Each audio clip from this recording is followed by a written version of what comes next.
अस्सलाम वालेकुम dear students. बिस्मिल्लाहिर्रहमानिर्रहीम। आज हम फर्स्ट ईयर बायोलॉजी का चैप्टर नंबर 2 शुरू करेंगे। ये चैप्टर बायोकेमिस्ट्री के टाइटल से है। बायोकेमिस्ट्री केमिस्ट्री से कुछ अलग है। असल में ये है केमिस्ट्री, लेकिन this is chemistry of cell, this is chemistry of organisms, this is chemistry of living organisms.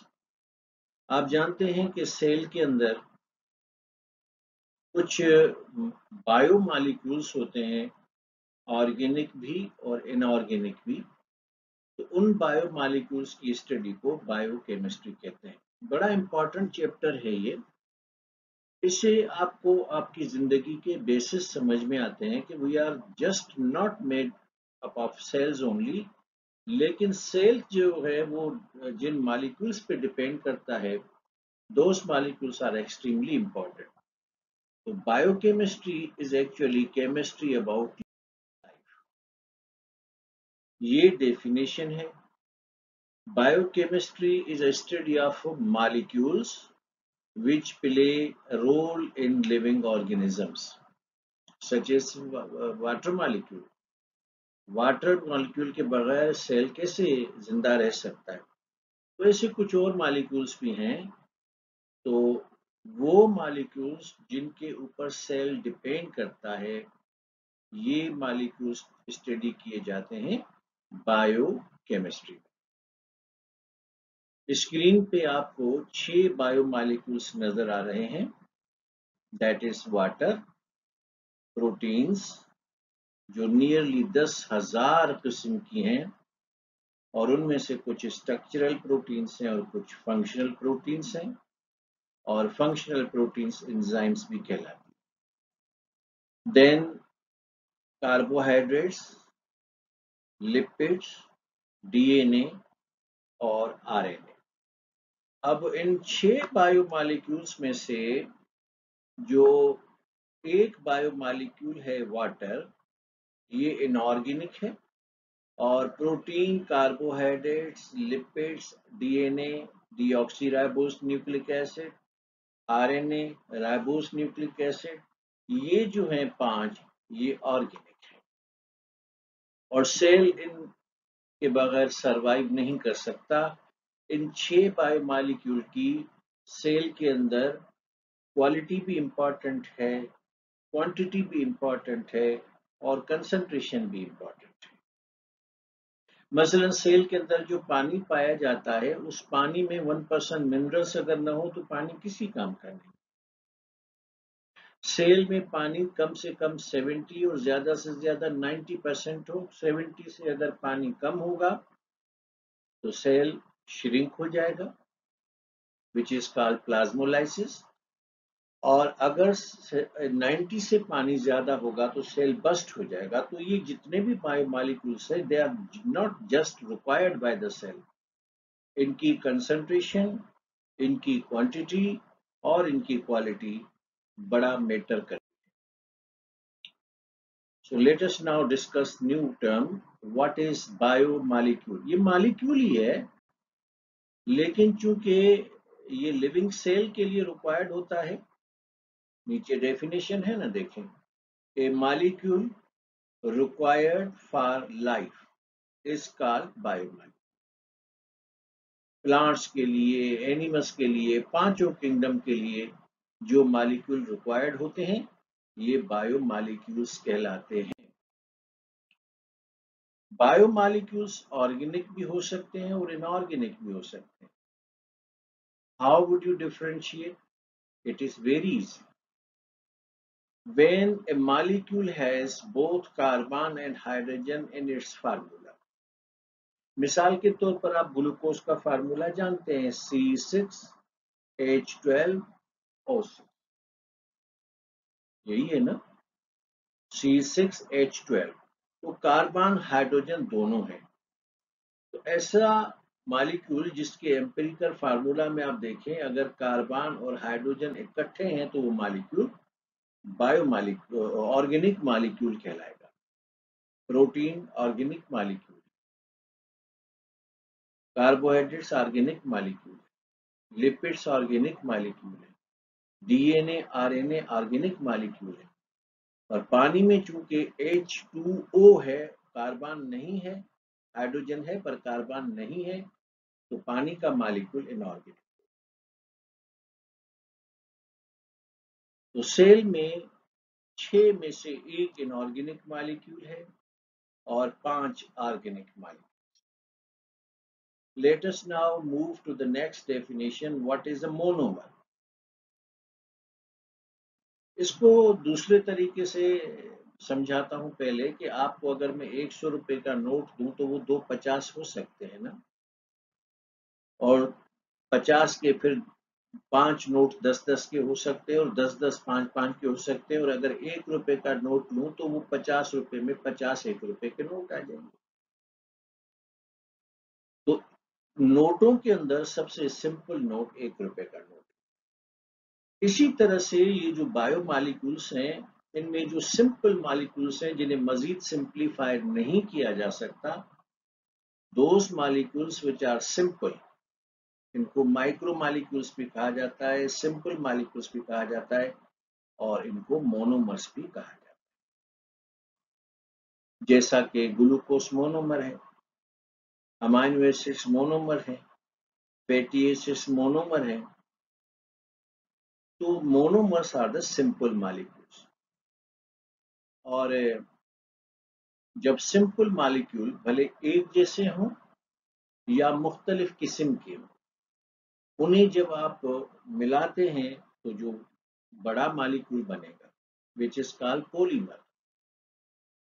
तो मोनोमर्स सिंपल मॉलिक्यूल्स हैं, और ये मोनोमर्स जब आपस में मिलाए जाते हैं, चाहे वो एक जैसे हों या सेम हो, तो इनसे जो नया मॉलिक्यूल बनेगा वो पॉलीमर होगा। मिसाल हम ले लेते हैं, ग्लूकोज मोनोमर है और 3 किस्म के पॉलीमर्स इसमें से बनते हैं, स्टार्च, सेल्यूलोज और ग्लाइकोजन। ग्लाइकोजन एनिमल पॉलीसेकेराइड है और स्टार्च और सेल्यूलोज प्लांट पॉलीसेकेराइड। दूसरी मोनोमर की एग्जांपल है अमाइनो एसिड्स। ये जब मोनोमर्स मिलेंगे तो प्रोटीन का पॉलीमर बनेगा। तीसरे हैं फैटी एसिड्स, ये भी मोनोमर्स हैं, और ये जब इकट्ठे होंगे तो इनमें से लिपिड का पॉलीमर बनेगा, जो सैचुरेटेड भी हो सकते हैं द फॉर्म ऑफ फैट, और अनसैचुरेटेड भी हो सकते हैं in the form of oil. Nucleotides ये भी मोनोमर्स हैं, such as adenine, guanine, thymine, cytosine और यूरेसिल। तो ये न्यूक्लियोटाइड के मोनोमर्स जब आपस में मिलेंगे तो या तो डीएनए बनेगा या फिर आरएनए बनेगा, और डीएनए और आरएनए पॉलीमर्स। तो मोनोमर्स सिंपल होते हैं, उनके इकट्ठे होने से लार्जर मॉलिक्यूल बनता है जो पॉलीमर कहलाता है। लेकिन ये होता कैसे? इसे समझने के लिए आपको नया टर्म समझना पड़ेगा, condensation. It's a process in which simple molecules of same और डिफरेंट टाइप, मॉलिक्यूल सेम हो या डिफरेंट हो, शर्त यह है कि वो मोनोमर्स हो। वो जब मोनोमर्स ऑफ सेम टाइप और डिफरेंट टाइप विल कंडेंस, यानी आपस में मिलेंगे, तो they will prepare a large molecule, और लार्ज मॉलिक्यूल जो होता है उसको पॉलीमर कहते हैं। और कंडेंसेशन के प्रोसेस में पॉलीमर का मॉलिक्यूल भी बनेगा, लेकिन during this process water molecule is also released. नीचे एग्जांपल देख लें आप। ग्लूकोज एक सिंपल मोनोमर है, फ्रक्टोज भी एक सिंपल मोनोमर है, और ये एक जैसे नहीं है। तो दो मोनोमर्स आपस में मिले हैं तो ये आपका सुक्रोज बन रहा है, और साथ साथ वाटर मॉलिक्यूल भी रिलीज हो रहा है। तो कंडेंसेशन के प्रोसेस में दो मोनोमर्स एक जैसे या मुख्तलिफ टाइप के मिलेंगे तो पॉलीमर भी बनेगा और वाटर मॉलिक्यूल भी रिलीज होगा। ये कंडीशन है, और कंडेंसेशन का प्रोसेस एंजाइम्स के इन्वॉल्वमेंट के बगैर नहीं हो सकता। इसका रिवर्स प्रोसेस है हाइड्रोलाइसिस। लाइसिस का मतलब होता है टूटना, और यहाँ इशारा है किसी पॉलीमर का टूटना। तो पॉलीमर में अगर आप वाटर मॉलिक्यूल ऐड करें तो वो टूट जाएगा। ये प्रोसेस हाइड्रोलाइसिस कहलाता है, और ये प्रोसेस कंडेंसेशन का रिवर्स प्रोसेस। कंडेंसेशन में सिंपल मॉलिक्यूल मिलते हैं, लार्ज मॉलिक्यूल बनता है।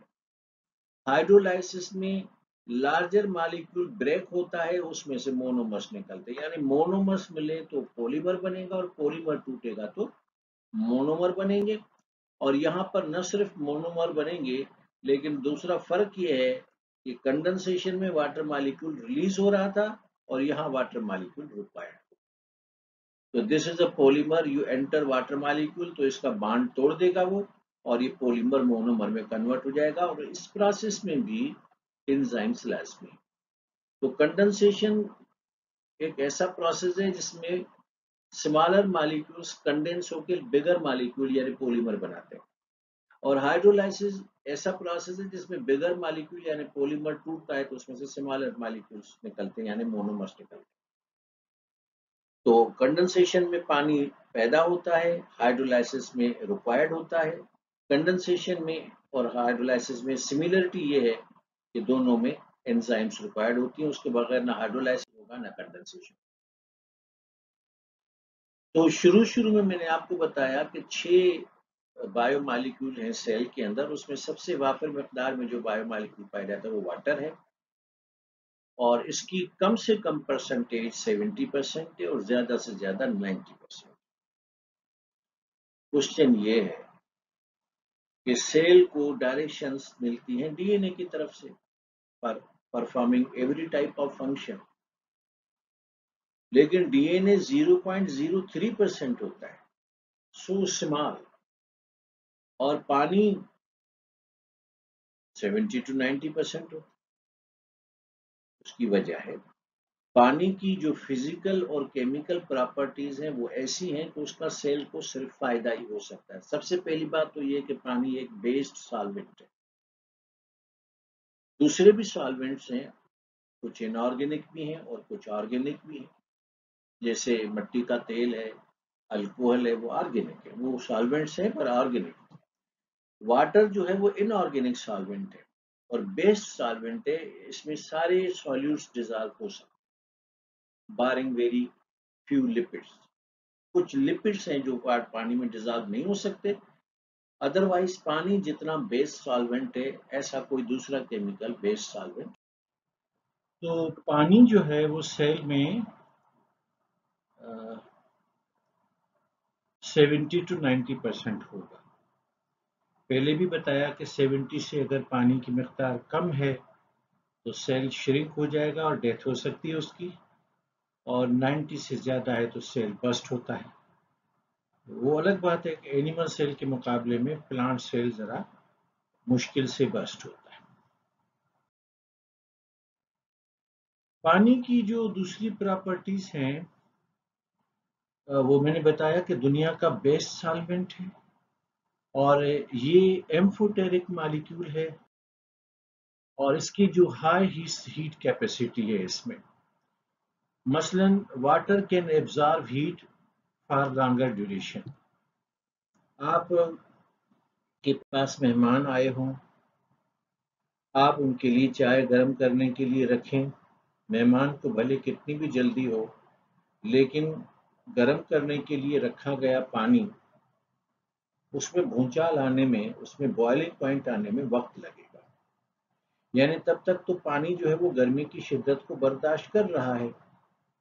तो गर्मी की शिद्दत को बर्दाश्त करने की ये सलाहियत जो है, ये सेल के लिए बड़ा फायदा होती है, क्योंकि आप कभी धूप में, कभी इंतहाई ज्यादा गर्मी में काम कर रहे होते हैं, तो पानी जो सेल में है वो गर्मी को जज़ब कर लेता है, और अगर सेल में पानी ना होता तो आपको शॉक लग जाता और आप खत्म हो सकते थे।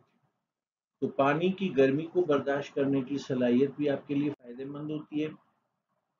और पानी जितना गर्मी को बर्दाश्त कर सकता है उससे कहीं ज्यादा सर्दी को बर्दाश्त कर सकता है। आप 5 मिनट में पानी गर्म कर सकते हैं पर 5 घंटे में पानी फ्रीज नहीं कर सकते। काफी पानी में कुव्वत है कि पानी को सर्दी को झेल ले। तो ये देखिए नॉर्थ पोल और साउथ पोल पे जो पौधे होते हैं मनों के हिसाब से उनमें बर्फ रखी होती है, लेकिन सेल वाल सुपर कूल जरूर हो जाती है, लेकिन साइटोप्लाज्म में चूंकि पानी होता है तो उसमें साइक्लोसिस होती रहती है और सेल का कोई नुकसान नहीं होता। पानी एम्फोटेरिक मॉलिक्यूल है, यानी इसके ऊपर पॉजिटिव चार्ज भी है और नेगेटिव चार्ज भी है, पोलर है ना। तो ये एसिड्स के साथ भी रिएक्ट कर सकता है, बेस के साथ भी रिएक्ट कर सकता है, और सेल में बुनियादी तौर पर पानी एक बफर का काम करता है। देखिए सेल के अंदर कई एंजाइम्स होती हैं और हर एंजाइम को काम करने के लिए एक खास तरह का पीएच रिक्वायर्ड होता है। वो पीएच अगर चेंज हो जाए तो वो एंजाइम जो है ना वो काम करना छोड़ सकती है या कम से कम उनका काम अफेक्ट होगा। तो पानी क्या करता है, सेल के अंदर कुछ ऐसी बाहर से चीजें अंदर आ जाती हैं जो सेल के पीएच को चेंज कर सकती हैं। तो पानी जो है वो बफर करेगा, यानी उन चीजों को ये इजाजत नहीं देगा कि वो सेल का पीएच चेंज करें, क्योंकि सेल का अगर पीएच चेंज होगा तो एंजाइम काम करना या तो स्लो कर देंगी या छोड़ देगी। If you need your enzyme and if you want your enzyme to work properly and efficiently, तो they whatever pH they require it must be maintained। तो पानी क्या करता है, बाहर से अंदर आने वाली चीजों को बफर करता है और उन्हें रोकता है कि वो एंजाइम्स की तरफ जाकर एंजाइम की कारकर्दगी को खराब ना करें। तो ये पानी की एक बहुत बड़ी सलाहियत होती है। फिर आप देखें समंदरों पे नजर डालें, दरियाओं पे नजर डालें, झीलों पे नजर डालें, आबशारों पे नजर डालें, पानी एक न खत्म होने वाला एक ये मीडिया है। वजह यह है कि पानी के मॉलिक्यूल आपस में जुड़े हुए होते हैं with the help of bond. तो पानी के मॉलिक्यूल्स के जुड़े रहने की वजह से वहां पर एक तरह का कोहेसिव फोर्स होता है। तो ये जो पहला मॉलिक्यूल है इससे दूसरा जुड़ा हुआ है, उससे दूसरा जुड़ा हुआ है, फिर उससे दूसरा जुड़ा हुआ है। तो ये सारे मॉलिक्यूल्स का कोहेसिव प्रेशर पड़ता है पहले मॉलिक्यूल पे, तो कोहेसिव प्रेशर की वजह से पहला मॉलिक्यूल आगे की तरफ बढ़ना शुरू कर देता है।